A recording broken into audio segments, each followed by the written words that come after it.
আসিফ সামনে এটা কিটা দেখা যাচ্ছে? এটা তো কুয়া। কুয়া? জি। একটু নিয়ে আসুন কুয়াটা দিন একটু। এটা মাজার শরীফের কুয়া না?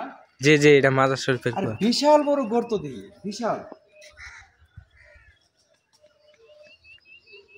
একটু এদিকে আসো না, ক্যামেরাতে একটু দেখাও।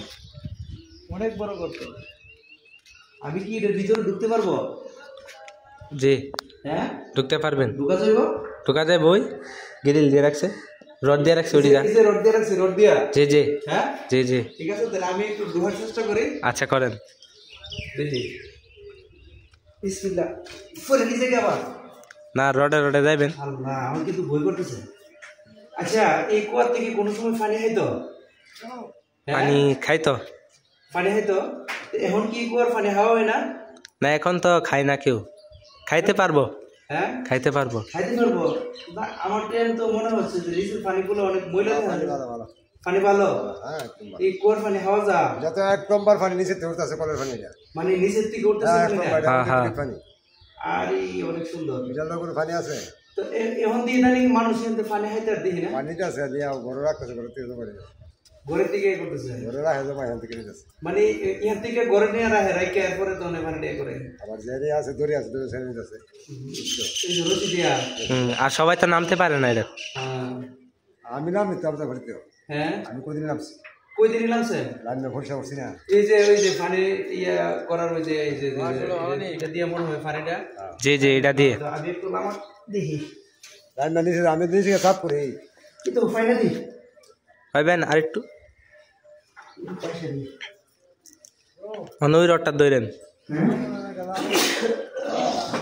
বিশাল। এদিকে আসো, এদিকে আসো। আরে আমার তো ভয় করতেছে।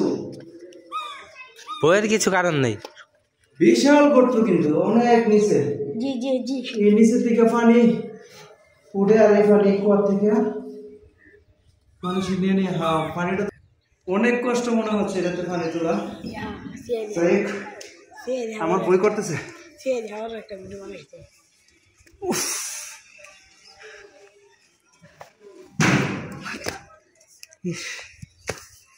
আল্লাহ, আমি অনেক ক্লান্ত হয়ে গেছি।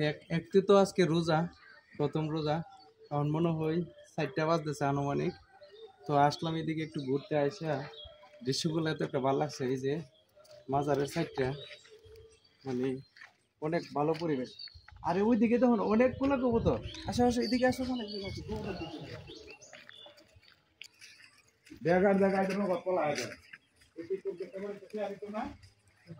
এই যে কত সুন্দর কবুতর। এখানে আরেকটা মাজার আছে, মানে উনি এই মাজারের হাদেম ছিল। তো ওনার মাজার হচ্ছে এখানে। দয়াল বাবা হানিফ শাহ। মাজারটার নাম হলো দয়াল বাবা হানিফ শাহ। হানিফ শাহ না? জি। হানিফ শাহ মাজার নতুন হয়েছে। তো সবাই একবার এসে ঘুরে দেখে যেতে পারেন। তো সবাইকে ধন্যবাদ। সবাই সুস্থ থাকুন, ভালো থাকুন, এই কামনা করি। আসসালামু আলাইকুম।